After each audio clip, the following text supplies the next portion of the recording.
Hello, everyone. Welcome to our Tucker Carlson Unemployment Spectacular. I'm Stephen Robinson, or the play typer guy, as my son calls me. I have the wonderful Robin Panacchia, and which is great for our hits, Jamie Lynn Crofts, because whenever she's on, we tend to go viral. So thank you for joining us, Jamie. Jamie's our good luck charm. And so obviously Tucker Carlson was canned. Fox mutually agreed that he would not come into the building anymore.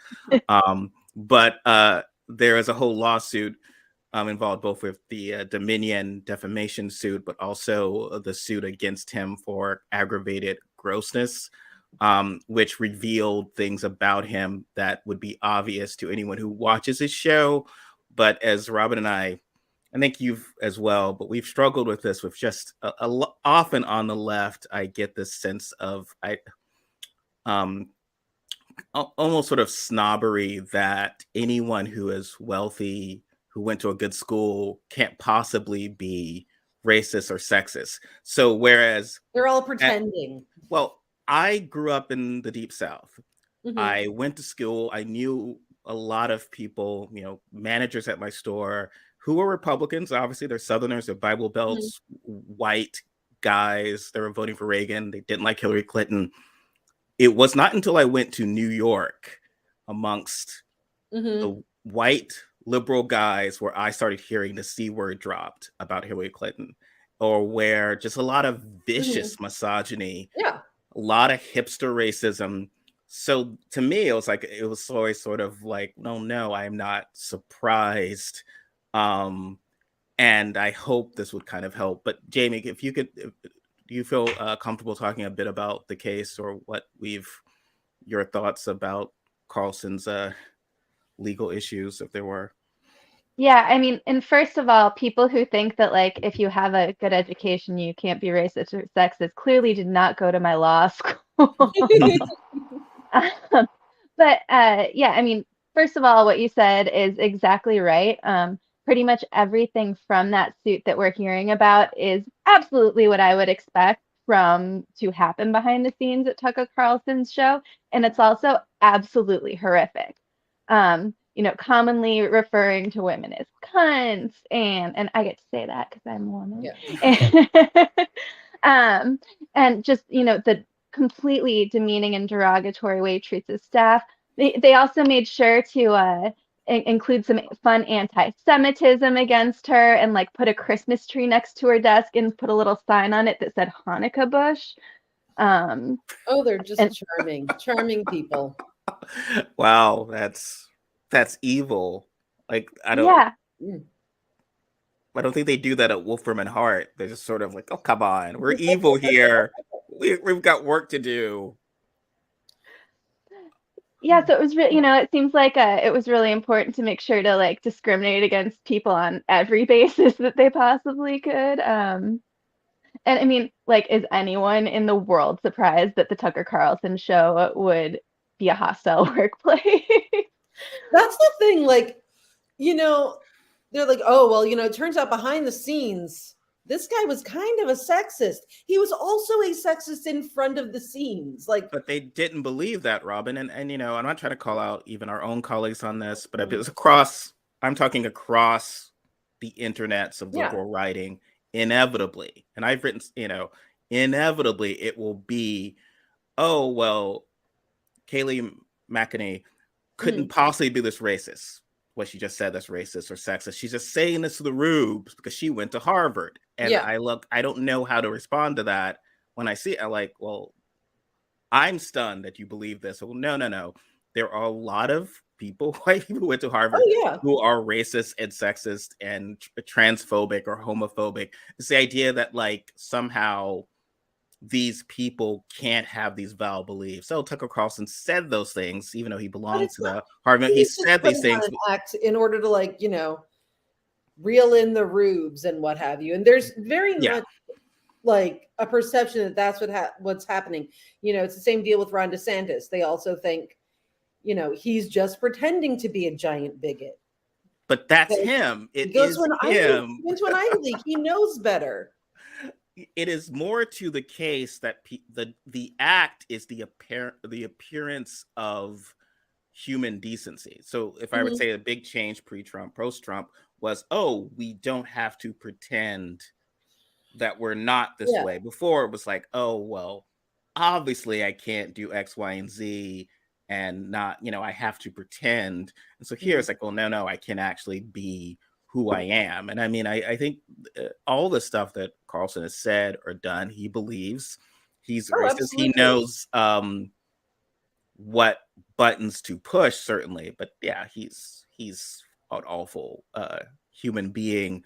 That case, what was going on, you hope that a lot of these people, I say this collectively, your grandmothers and nice aunts who are watching him would accept, now this is who he is. This is what he says and does off, to the good people, right? Because this lady they're harassing, it's not like they're doing this to AOC or Liz Warren. It is ostensibly one of their own, but they still treat it like garbage. Well, it's like I wrote about on Friday with the Steven Crowder thing. There's this perception that, oh, they're just treating, talking about being terrible to like the blue-haired feminists. That's who they're bad to. They're going to be good to like the good conservative women like us. And no, as it turns out, they are not, because they actually do, in fact, hate women. Like it's not a bit. It's not, they're doing this because they think it's what's best for society. They just want women to be better for themselves because they're selfless human beings. No, they actually do, for a fact, hate women. I wanted to ask you this, Jamie. So with the case, I was told, like, at first, because they were trying to figure out why he was fired, and it was sort of there was Dominion issues, but in this case, and it was sort of that it could not. Well, they couldn't have that much exposure with this case because she wasn't making that much money. Like, what's the limit of this case? So, and obviously I don't want you to speculate too much, but what do you think when you're seeing this case? And there's so much stuff out there about why he was kicked to the curb.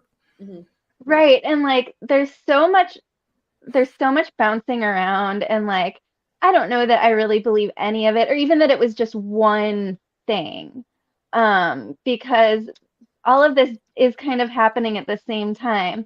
But like, in addition to, the suit calling out as sexism, we're finding out that some of those redacted text messages and stuff from Discovery did things like refer to very high-level women at Fox as cunts.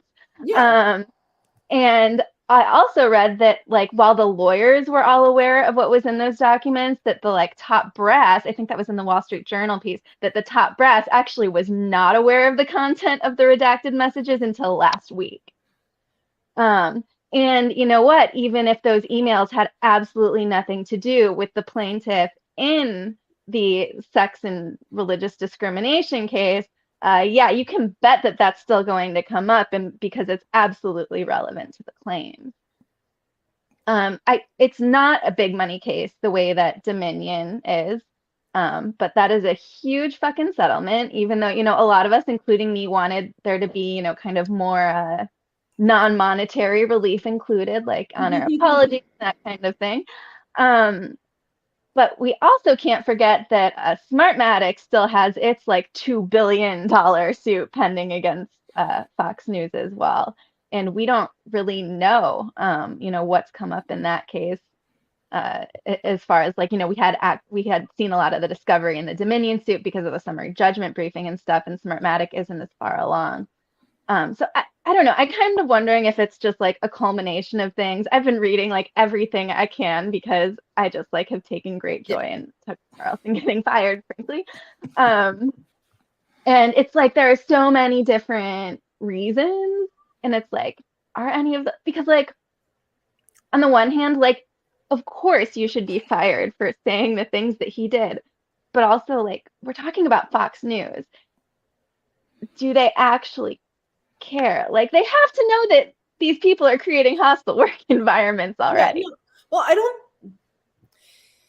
it's like they don't believe it's real until it actually happens to them or someone they like. And that's always kind of been their thing to begin with. You know, they don't realize that, you know, laws that hurt women or gay people are bad until they're related to one, or they marry one, or they have a daughter, you know, then they suddenly realize, oh, these things can hurt me. Mm-hmm. Or sometimes they're the governor of Montana and they don't give a fuck, even though they have a gay. True. Yeah. He, I mean, as we've said, he mostly was tormenting or targeting Democratic women of color, liberals, and perhaps that was, as Robin was saying, it was a case of, oh, he's Tucker Carlson to everyone. And maybe that has something to do with it. Not to speculate. When I covered this for Prime Timer this week, one thing that came up in sort of the research of the piece I wrote was that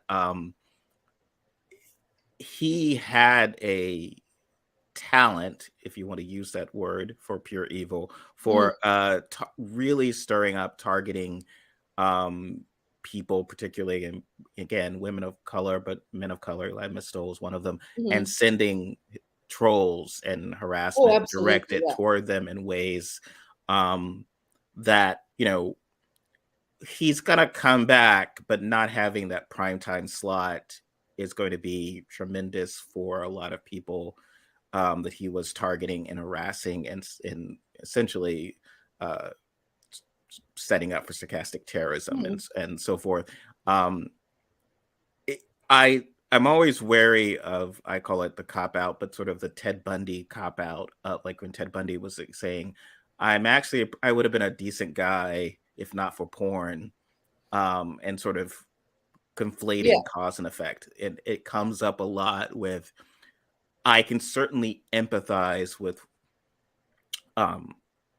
white people, not black people, because no one I know who's black watches Fox. But for you white folks out there, I can empathize with like your loved ones who seemed perfectly nice and decent and suddenly are watching this garbage and you feel like they've become a horrible person as a result of watching this stuff. I mean, connected to Carlson was the idea when the 84-year-old shot a 16-year-old black kid who just came to a store, and his grandson was like, he just watches Fox News. He's watching all this stuff. The 20-year-old woman who was shot by some guy in the Lee Stefanik's district. Again, the idea being fed this sort of sense of fear and violence. I used to kind of always say it's sort of a cop-out to explain, I think people seek out the media they want, but it is somewhat complicated.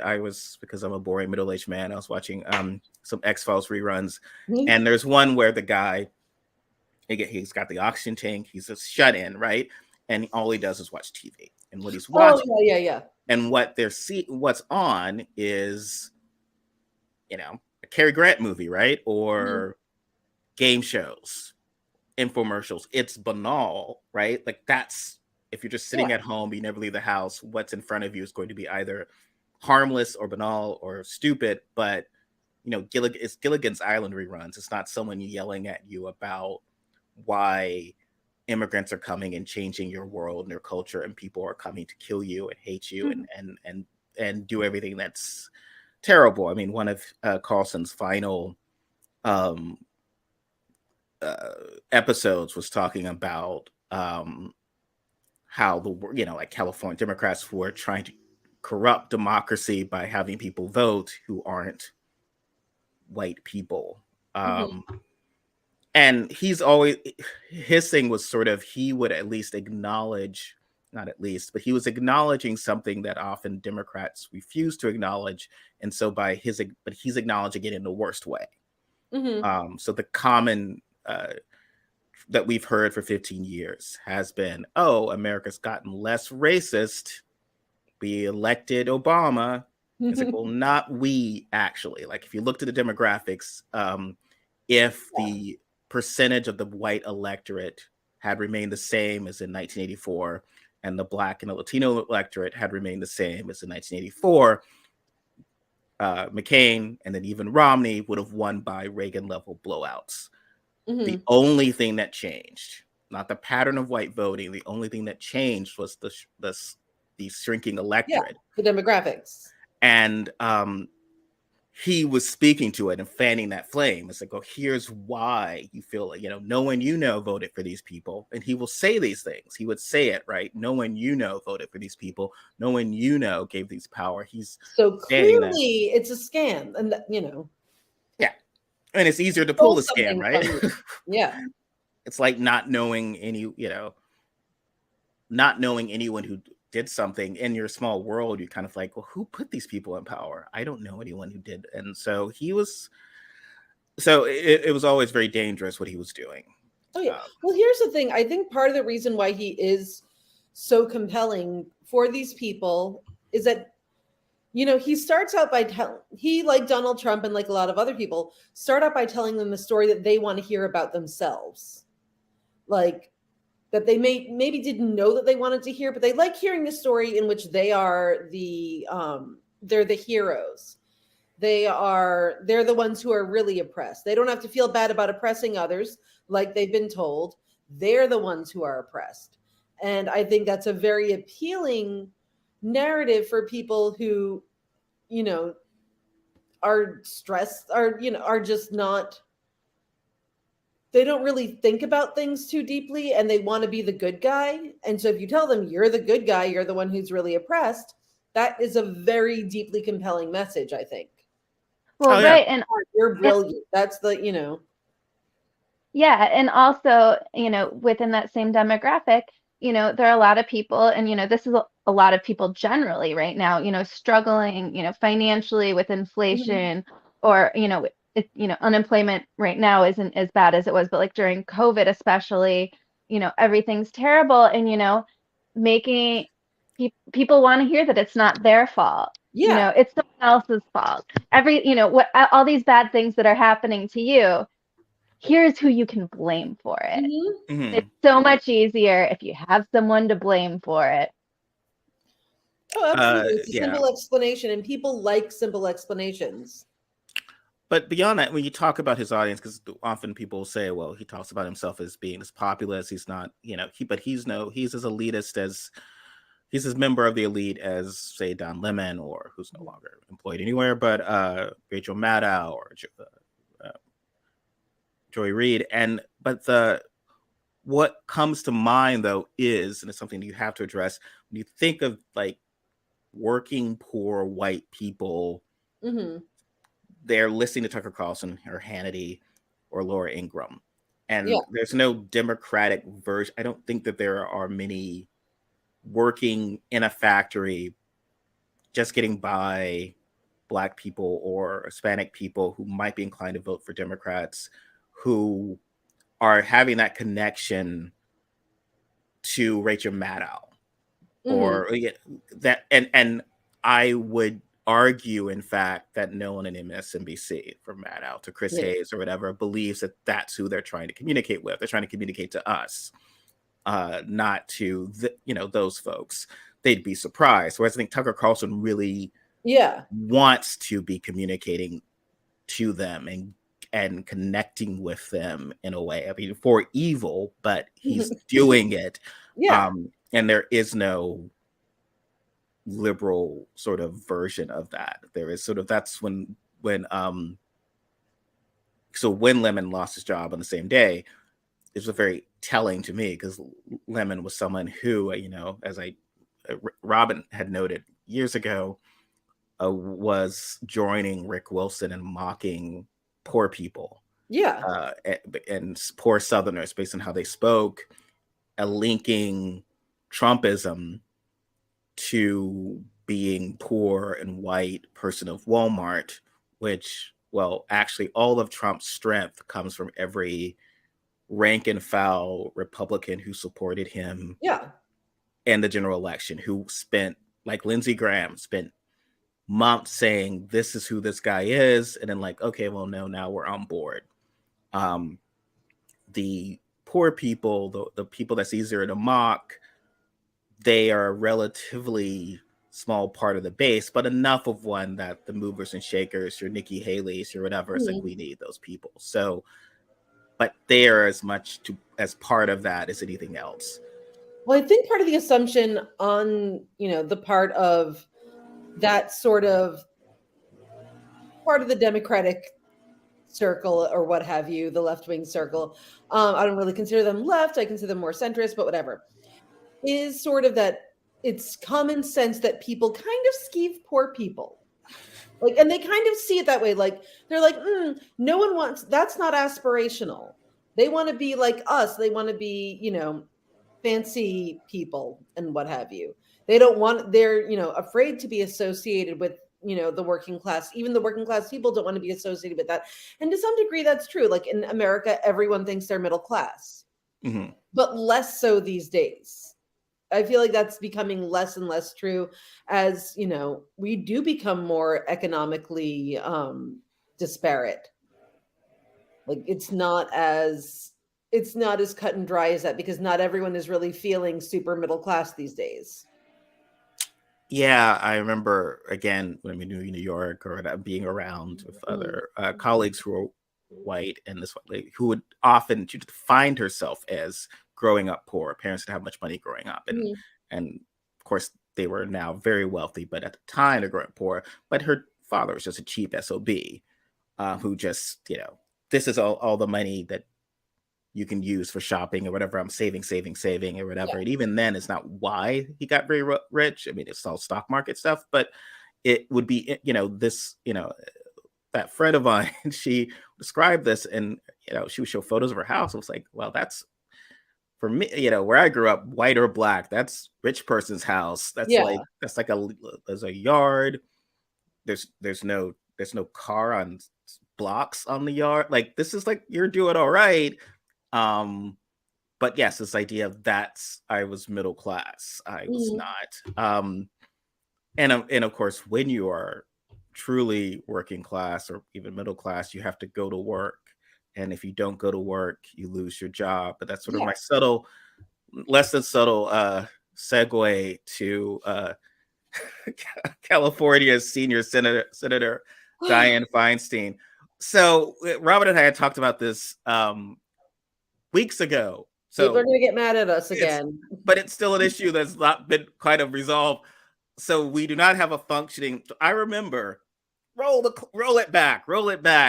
Everyone's like, oh, Joe Manchin. Okay, I know you're annoyed at Joe Manchin and Kristen Sinema. I've written about Kristen Sinema's scams. We can maybe, if you have time, talk about that later, because that's hilarious. But we'll make them irrelevant. I've got emails about this. We're going to make them irrelevant. We're going to get more senators. Sorry, we did. We've got 51. And now we actually functionally don't, because one is not literally present. And the response from a lot of the Democratic Party is it's astonishing. I have no, and I say this, and maybe I'm a sucker, but even if California's governor was a Republican, and there was a good chance that the replacement would be a Republican, I would still be kind of like, there's 40 million people in California, and it's bad enough they only have as many senators as Wyoming, but they definitely should have a functioning, this is a democracy. This is not what they're doing is remember when for there was a year where everyone was sort of like, the Queen Elizabeth has died. We're kind of maybe the Queen's dead. Who's seen her? William's been at too much stuff. That was too much for William. He was actually, is the Queen still alive? And so there's no, and they're major votes. They're missing a lot, something's important. The guy, it's well, blame Manchin. It's well, I can't blame him too much for not supporting a climate initiative. I would just blame the person from a state that's going to be ravaged by climate change for that sort of not being present. What is going on? I really don't understand the deep Feinstein love. I'm not sure where it comes from. It's not was she super great for someone? I don't know. But even wasn't letting serial killers get free. Even if she was awesome, not to sort of read Jamie's wife. Even if she is awesome, Jamie, like even if she was awesome, even if I loved Dianne Feinstein, she were my favorite fucking U.S. senator, I would be saying right now that we have to replace her because look at the situation that we are in. We cannot be down an entire fucking U.S. senator, particularly one who sits on the Judiciary Committee. You've got to do stuff, though. Like, it's a job. Committee hearings. It's a job. I'm sorry. It's a bad. Yeah, it's a bad. I'm sorry. It's a job. Like, she can't even. I could vote. I'm sorry. Like, that's the lowest. Like, I just show up. Like, Steven, huh? Hey, what up? Oh, yeah. I'm down with all you guys. Let's have the climate. I got to go pick my son off to school. I got to catch it. I could vote. That is like the lowest hanging fruit of a senator. But like, to be out there pushing a message, being like, if there's wildfires, you go there, you show up, you're a person. We're mocking Cancun Cruz. He's like, well, fuck you guys. Shouldn't I be able to bail on my citizens, my constituents, when it's cold out? Because I still vote. That's apparently all I need to do. I at least do that. And it's like, that is the lowest hanging fruit. The lowest bar. Can't do the job. She is not a lot. And we're about to have a president who's going to be in his well into his 80s. Nikki Haley said gross stuff about that. It's terrible. But part of that is there needs to be transparency about it, and not Democrats acting like, I saw this online talking about where it was like, it's like North Korea stuff with Feinstein. Yeah.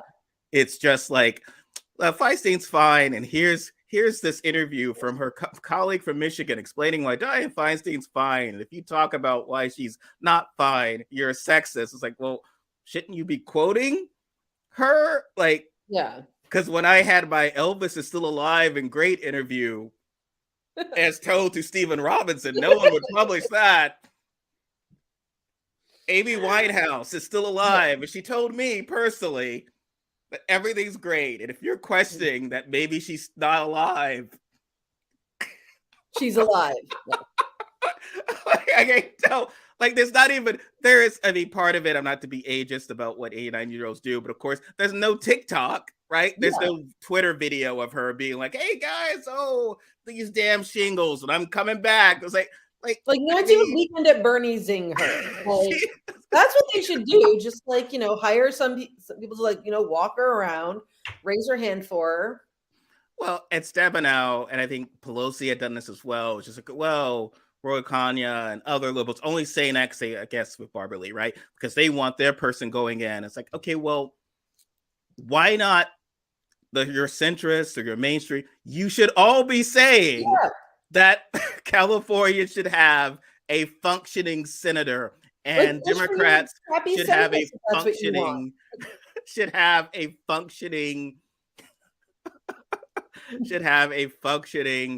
majority. Yes, it's effed up because whoever he appoints, I'll talk to my wife. I'll move down to California for the next year and a half, and I'll just show up and vote. I promise. I don't want to do this forever, so I promise I'll just do this for like a year and a half, and then you can have the primary, whoever it is. If it's Schiff, it's going to be Schiff. But if it's Schiff or Porter or Lee, fine. I'm not going to run, but I will show up. I'll even go on Twitter. Like, I talk more about politics than Dianne Feinstein. It's like she was never engaged at all anyway. Like, people talk about with Ted Cruz. Ted Cruz has a podcast, Ted Cruz or whatever. And I know there's a movement in centrism among centrists that, when they talk about always on camera or whatever, it's like the good work is just being quiet and not, because politics is not about connecting with your constituents and explaining a message. No. Or making a difference for people. It's about have your head down. Keeping your head down and not, and paying your dues and not actually, letting anyone know that you're around at all. Yeah. Right. And making sure that you, follow the same norms that were created 200 years ago. by white dudes. Oh my God, I'm so sorry. This is just gonna be. I apologize because I've been off my game with this because it's just so absurd. I'm so sorry. So I apologize to everyone listening and to both of you that I have not been able to keep it together. But this is just it's fucking insane. Like I have not. And to transfer to and in Dick Durbin, it's like I'm watching a Zucker Brothers movie with it. Like he's the like sort of the parody of the soft on crime Democrat from a 90s movie where it's just like, and we have free range prisoners, and they go, well, what if the serial killers don't come back? Oh gosh, well, that would just be terrible. Like there's like, oh, how stupid Democrats are, that type of cliche they would do. And he's kind of just like, well, if we asked John Roberts to come and explain the horrible corruption within, he just wouldn't do it. Yeah. He probably wouldn't. I wouldn't either. Like, it takes a lot to put pants on. Like, look, like I gotta, he's gotta take a cab.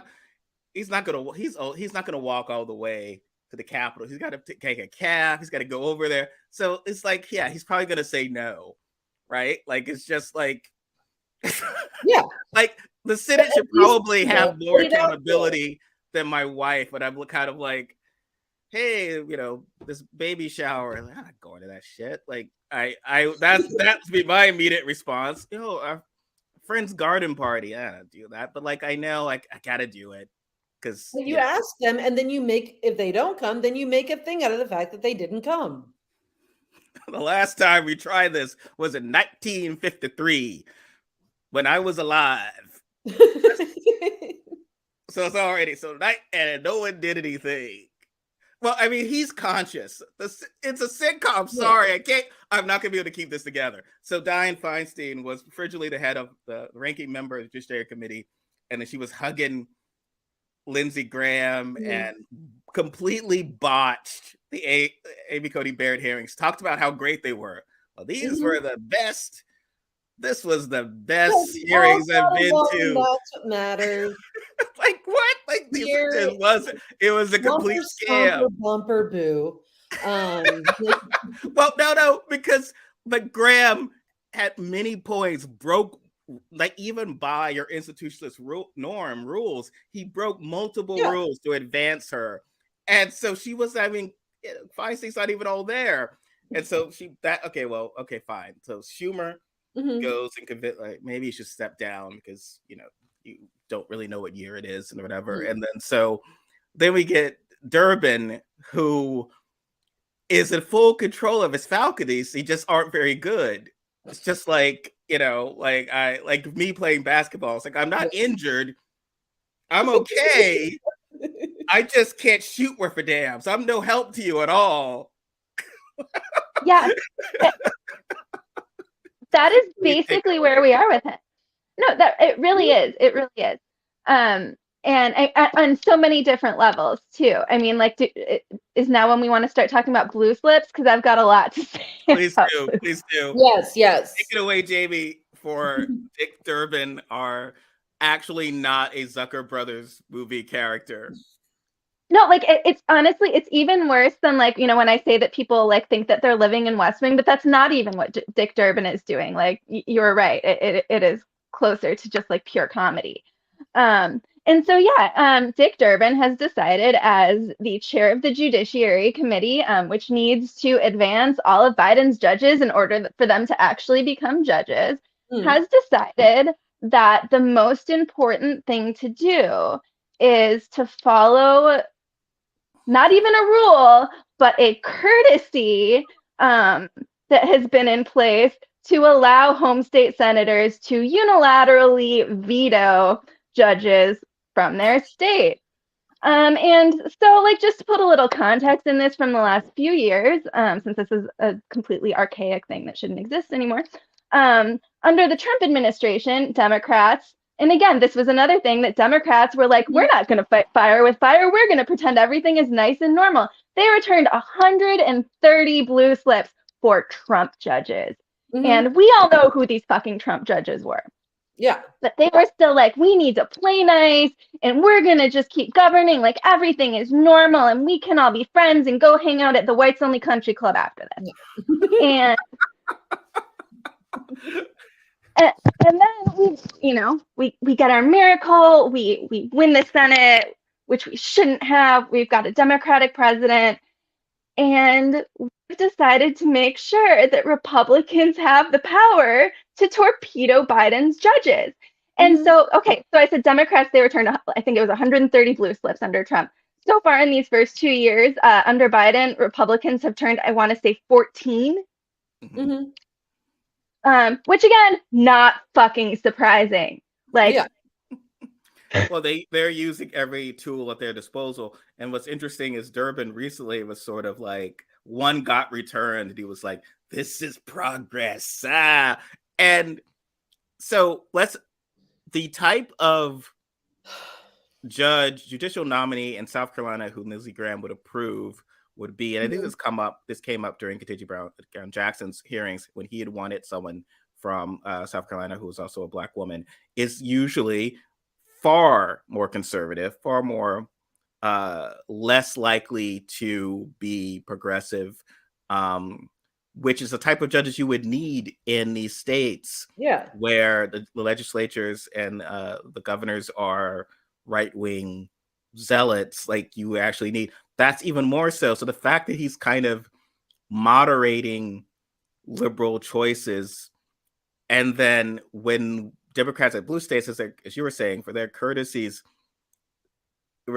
Republicans were nominated. They were confirming outright hacks. There's like, every time I wind up, when I write about some awful ruling or some awful policy, I always wind up going back and there's at least one Jamie article about that judge and how terrible they are. So there was here's your 30-year-old Trump judge who will live forever, like the one in Florida who overturned. That was a really good one. Overturned the mask mandate. And she was like completely unqualified. Everyone voted for her. This is like your Mitt Romney, everyone voted for her. She's like 30. And so I think she graduated law school like the same time I did. And completely not qualified, ruled not qualified. Like they put the hand stamp on. So it's not like a judgment. It's like, unqualified. Don't come back into the club. And it's who cares? The same, because all they want is someone to rubber stamp awful policies. And so it's so asymmetrical because, with Democrat, Biden's probably appointing qualified judges where you gotta like go to school and pass stuff and practice for a while. So it's like some 40-year-old, and then they're qualified, and they're not. It's not a guarantee they're going to be a hack, and they're just going to put like more and more of their evil Doogie Housers on the court to serve forever, and then they'll still lie. They'll still lie. It's just like, I'm gonna, and it's such a scam. So when Murkowski was talking, I can't believe that judge lied to, like, because that is going to happen to the judge. So Kaczmarek, the guy who clearly lied repeatedly, that is going to happen to him. There's not going to be, he can't be impeached, right? Because that's impossible. I also really enjoyed Murkowski being so upset about that when, like, he was the fucking lawyer for a hate group, and that law review article is your problem. He just well, of course. Why would I? Would of course would lie. Like, I don't. Of course, like it's just like you're asking now. It's like, so, do you have a car? Especially Sure. You feel like those people, they feel super importantly about their bullshit. So of course they're going to say, "Oh no, I would never, fuck with a woman's right to choose. I would never ever do that," because they want otherwise they're never getting the opportunity to do that. Well, most of those guys probably could have gotten confirmed anyway, but it gets, yes, you're right. It gets a plausible deniability at the time. And once they have the job, it's impossible. It's literally impossible to remove them given the standards, and the Republicans are going to do it. So, Murkowski huffs and puffs for a bit and sounds, and then it's done. And it's similar with like all the stuff you're learning with all the justices, all the corruption, but the justice similar to with the Democrats. All the liberals signed on with the whole thing of, we because they love that institution. They got pulled into their, every liberal judge, even my sister, once they're on the court, it's like the last season of Angel. It's like, I thought we're making a change from the inside, right? It's like, when you say it out loud, it sounds really naive.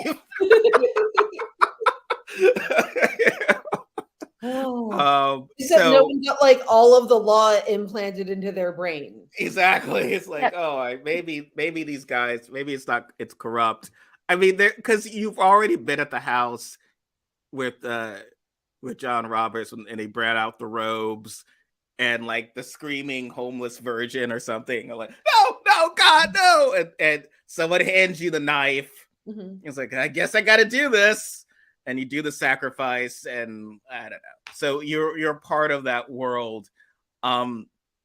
So, but like Durbin is completely like, I mean, even beyond the blue slips, like this whole thing with all of this, I have not seen a more feckless loser in my life. Yep. Like he could not be more ineffectual if he were trying to be.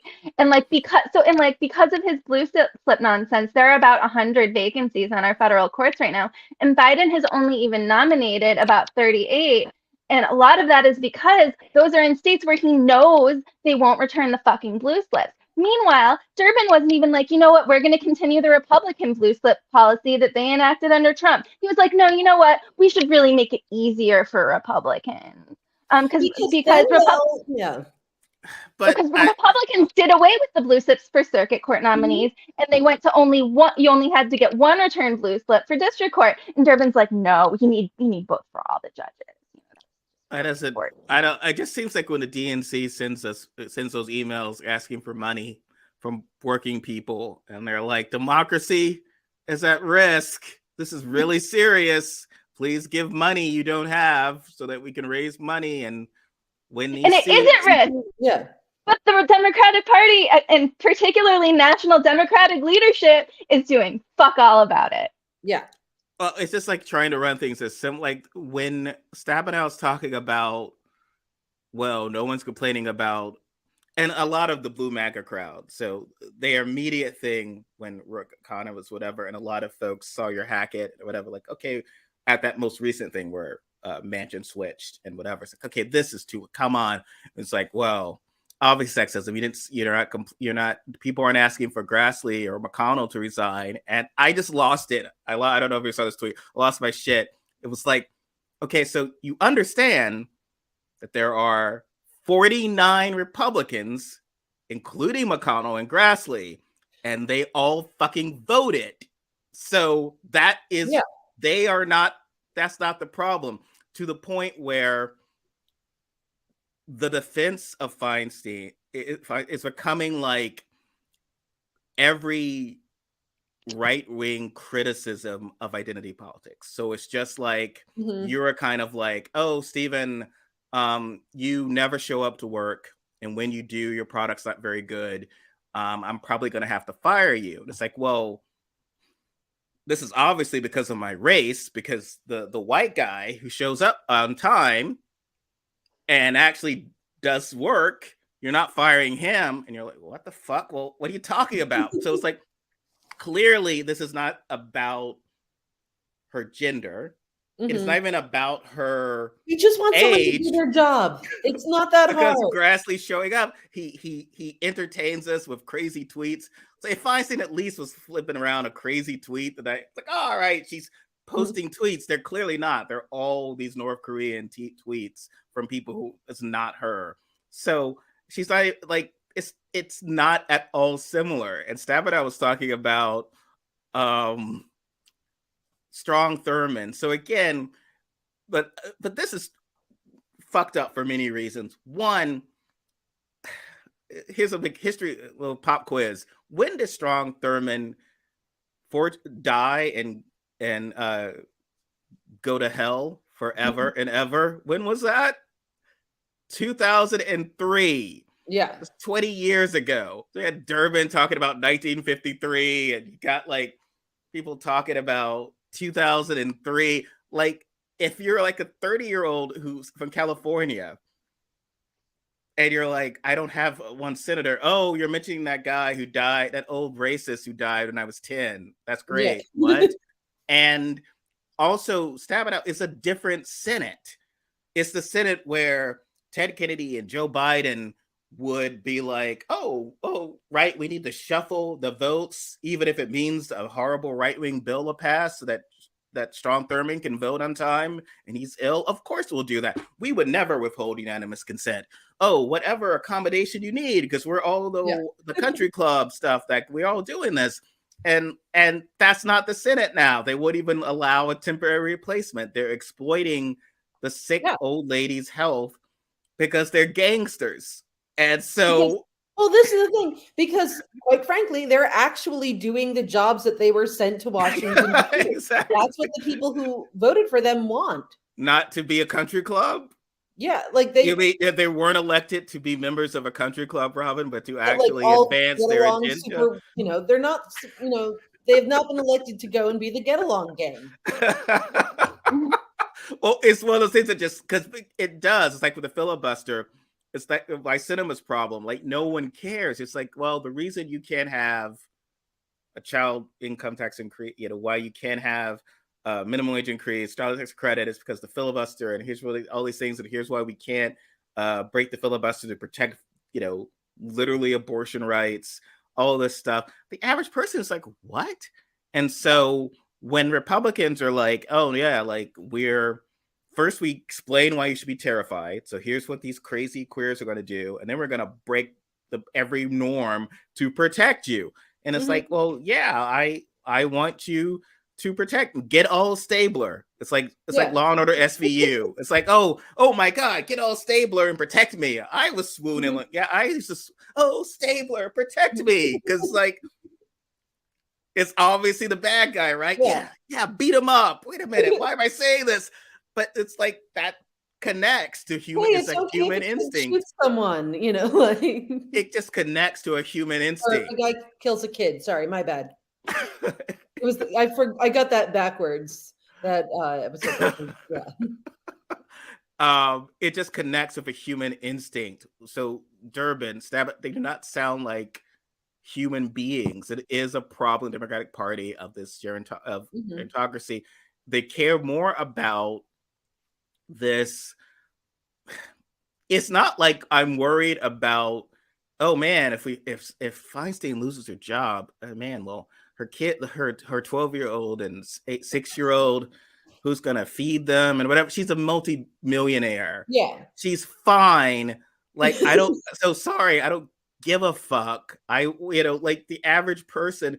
This is not like, and and Barbara Boxer's was nice. Like, I tried to tell her about like, there's life past the Senate. It's like, well, not really for her, probably, because she's going to die very soon. I'm sorry to be cruel about it, but that's just what but it's sad. It's sad that it's like, it's someone who, and you're not even like at any job where like the guy is showing up at Walmart once a week. He can't really do anything, but he's just tired. He has a family. And it's like, you feel bad about the guy. It's like, okay, well, just kind of maybe put some bananas over here or something to make you feel like that's sad. We try to do that, but she's not even doing that. She's not even showing up to vote. So it's like, well, what is this? And it is not a peerage. The Senate is not a peerage. You're not the Duchess of California.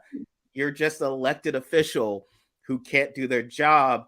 And it's inherently anti-democratic, where people are like, oh, well, maybe her family. No, I did not elect her niece to go talk to her to convince her to retire. Like, no, Kirsten Gillibrand. I did not elect her niece or whatever. It is you. You're the one who works with her, and you fucking know that she barely knows it. Like, you are there. You're their colleagues, and you are hiding that from the people. You're trying to sort of soft pedal it, and then as Stabenow was saying, like, oh well, everyone's senile. You saw that interview? We're just like, well, she's not the only one. So that's just great. That makes me feel so much better about the Senate, which, I didn't have any problems with to begin with, because, the Senate is such a fundamentally democratic institution that I love so much. I'm so much happier even now to know that none of them actually have any fucking idea what's going on. Everyone has problems, but we are nicely doing it in a country club fashion, and they're usually the country club fashion for the men, but all the it's not for the women, and it's not about. And I'm not trying to mansplain here. It's not about gender. It is about how dare the lowly class demand anything from their betters. Yeah, and that's what it's about. I think part of what it is, to some degree, is that so Republican politicians prioritize getting what their constituents want. And I think a lot of Democratic politicians sort of prioritize social norms above all else. Like, they're like, we are here to establish and maintain social norms. We are here to be on the side of institutions. And that's like a thing that they've really, really clung to post-Trump. Like, they're like, okay, that's going to be our thing. We're going to protect all of these institutions, and we're going to protect, people from, kooky upstarts like Trump, or, even people in our own party who might want to replace, senators and members of Congress that no longer quite represent their district, or members of the Senate that can't quite function. No, we're going to maintain those norms, and then people are going to feel safe. Oh yeah. Well, what's interesting, you talked about this when everyone was saying to sit down and shut up from centrist about AOC and whatever. And I always saying that Hakeem Jeffries should send Christmas gift every year to AOC, because he would not be, according to because she took out Crowley. That was a big deal. Crowley was the heir apparent. Of course, he would have been 60. And there is this sort of sense of leadership. It's so weird. One of the first things that Gingrich did was get rid of seniority for committee appointment assignments in the House and whatever, actually make it more of a meritocracy and make it more, because the idea that the first Gen X speaker was Paul Ryan, and he was able to then retire. He retired by 50. Why? Because he lost. And this will always come up, where how dare you question Nancy Pelosi? She's awesome. Just great things. I like Nancy Pelosi.